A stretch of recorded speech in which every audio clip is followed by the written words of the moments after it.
Une vie, une simple vie, écrite avec limpidité par une grande dame kabyle, d'abord en 1946, puis en 1962, avant que la mort ne vienne la prendre en Bretagne, le 9 juillet 1967, à 85 ans.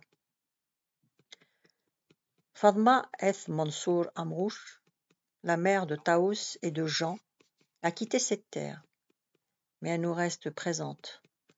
Par ces pages, on l'en retrouve les travaux et les jours, les naissances, les morts, le froid cruel, la faim, la misère, l'exil, la dureté de cœur, les mœurs brutales d'un pays rude où les malédictions, les meurtres, les vendettas étaient monnaie courante.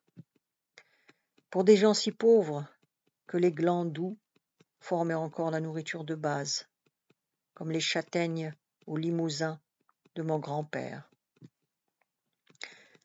Fatma Amrouche n'est plus. Tekla Tedderth, et le village est vide. Zi, comme on dit en kabyle. Et voilà que je m'aperçois que tant d'images, de souvenirs se lèvent. J'ai là le petit carnet noir sur lequel, il y a 30 ans, j'écrivais mes premières notes de kabyle, prises avec mes tirailleurs en Dordogne. Je pense à mes amis kabyles, au pauvre Mouloud Feraoun, lâchement assassiné par l'OS à El Biyar le 15 mars 1962. Au fils du pauvre, enterré à Tizi Bel, en face de la maison des Sœurs Blanches. La neige bleuit sur les pentes des montagnes. Et l'enfant kabyle, l'Archiche, crie bien fort. Liliou dim el Djarjar. Mon cœur est toujours au Djurdjura. Zi, comment oublier l'étonnant Belaïd Eith Ali, mort en 1950. Dans le fichier berbère des Pères blancs de Fort National nous garde précieusement la mémoire. Sous-officier cassé, ivrogne, clochard, déserteur, de volonté aussi pauvre que son intelligence était belle. Il écrivait en français comme en kabyle. Et les beaux textes qu'il nous laisse, ou qu'il nous a laissés, vont à l'encontre de ceux de Fatma Amrouche. Ce n'est pas à elle, qui a perdu 5 enfants, qu'il faut apprendre que rien ne vaut l'amour maternel. Oulesh emiyemech l'haqiq. Elle sait, mieux que personne, elle qui a tant de mal à faire vivre les siens, que le proverbe a bien raison. Montre-moi comment tu t'habilles, et je te dirai comment tu te nourris. Mliyi deshu tsir, eth mlach deshu tchir. Et à travers tout son livre retentit l'écho de la sagesse des anciens. Inutile de dire à l'orphelin qu'il doit pleurer. Agougil ou te doissi el aref imsedawen. Imetawen, pardon. Une vie toute simple, nouée aux joies et au deuil. Une vie de courage, de lutte, dont la devise pourrait être celle d'un Gallieni. La tête haute, la petite bâtarde, rejetée par une société close, impitoyable, se bat, jour après jour, pour sa dignité. En 1899, à 16 ans, elle reçoit en même temps le baptême et le mariage avec Belkacem ou Amrouche. Elle entre alors dans le clan Amrouche, dont le patriarche a fait la campagne de Crimée et parle de Sébastopol, qu'il appelle la ville du cuivre. Elle décrit sans complaisance le milieu familial où les coépoux se haïssent, où les enfants meurent faute de soins, où chaque jour lutte contre la faim et chaque nuit contre le froid des montagnes. Mais Fatma a une énergie indomptable et elle sait lire. Elle a donc en elle une possibilité d'évasion, de communication, d'issue vers la liberté. Les premières écoles françaises en Kabylie remontent à 1873 et Fatma Et Mansour fut une de ces premières ou toutes premières à les fréquenter. À l'époque, cela fit scandale, mais le rôle de ces écoles fut très grand. Il n'est que de feuilleter, par exemple, le bulletin des anciens élèves et des amis de l'école d'Eth Larba. Certes, il faut déplorer que l'administration française soit restée jusqu'au bout, selon le mot de Louis Massignon, orthodoxe mais obscurantiste, stupidement opposé à l'enseignement de l'arabe, langue nationale de tous les Algériens. Le résultat souhaité ne pouvait être que de renfermer les Kabyles dans un particularisme têtu, que la guerre de 7 ans devait enfin réduire. On connaît la part considérable prise par les Kabyles à la bataille d'Alger et à la résistance nationale. Il serait lâche de ma part d'esquisser ici le douloureux problème des Kabyles chrétiens, qui sont encore plusieurs centaines, et dont font partie Fatma Amrouche, son mari et ses enfants. Ces conversions en milieu musulman traditionnel ne pouvaient être que source de conflits inextricables, d'incompréhension, de souffrance et d'humiliation. La question n'est pas de savoir si une religion est bonne en soi, ou même meilleure qu'une autre.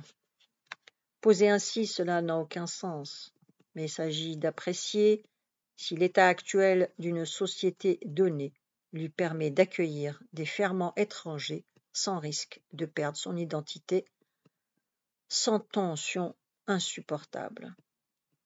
Or, c'est un fait qu'aujourd'hui encore, les structures réelles de l'islam maghrébin ne supportent pas ce qu'on appelle les renégats, Ntourni. J'en pourrais citer beaucoup d'exemples. Le chrétien kabyle en particulier est mal à l'aise, à peine toléré, et se sent déchiré entre des fidélités contradictoires. On peut, si l'on est soi-même catholique, le regretter, mais c'est un fait d'expérience. Le livre de Fatma Amrouche est plein de témoignages de ces difficultés. Et il faut voir un effort d'adaptation, de compromis, dans l'usage, dans la famille Amrouche, de donner aux enfants un double prénom, chrétien et musulman. Exilée à Tunis, Fatma, qui ne sait pas un mot d'arabe, ne fréquente guère que des étrangers comme elle, des Siciliens surtout. Toute la famille sera naturalisée française en 1913. Écoutez la voix de Fatma Amrouche. J'étais toujours restée la Kabyle. Jamais, malgré les 40 ans que j'ai passés en Tunisie, malgré mon instruction foncièrement française, jamais je n'ai pu me lier intimement ni avec des Français, ni avec des Arabes.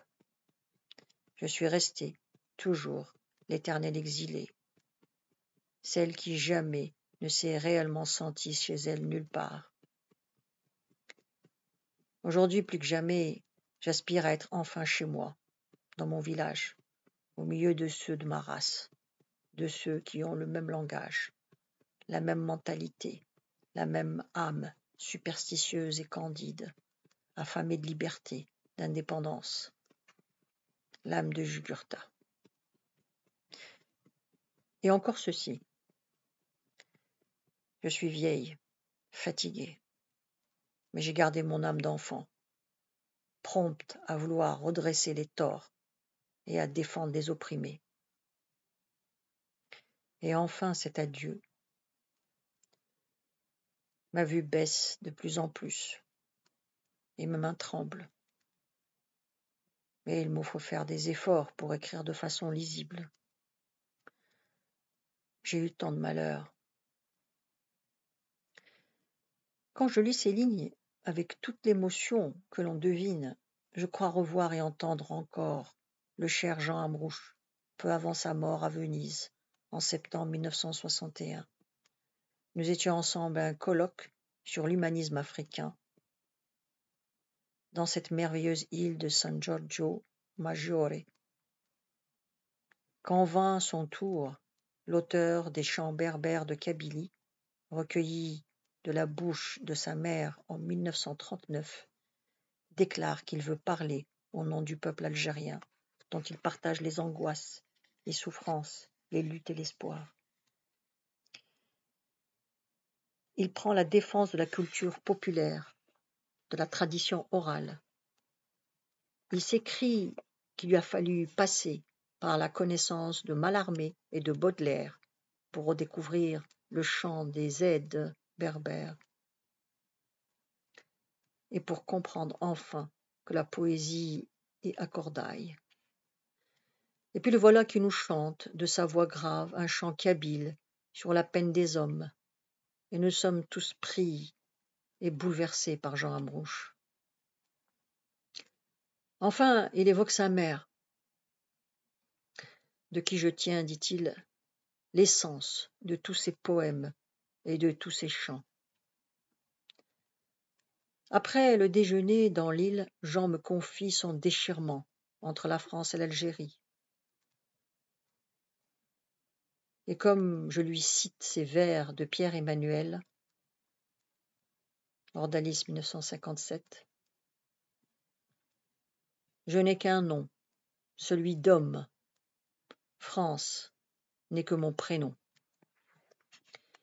Il me répond pensif,